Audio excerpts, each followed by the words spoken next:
Ang ganda pagmasdan pag ganito kaliwalas ang panahon mga idol, tapos walang traffic ko. Dito po ito sa Santuran, Pasig mga idol. Kaso pagdating dito sa New Manila, Quezon City, ayan na, nagkanda buhol-buhol na ang traffic mga idolo. Yun, malamang sa malamang marami talagang nalit ngayon dahil sa traffic na ito. Yun. At hindi ko alam kung bakit napunta ang trailer van na yan papunta sa kaliwa. Samantalang one way naman yan mga idol. At tingin ko mukhang namatay yung makina ng na yan, trailer na yan, kaya hindi siya makaalis.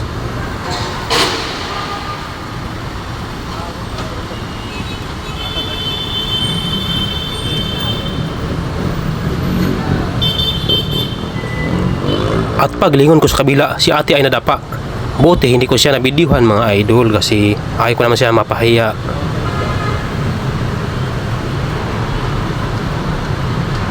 Hanggang dito na lang ang video na ito mga idol. Salamat po sa pagpanood sa walang kwentang vlog na ito mga idol. Bye bye!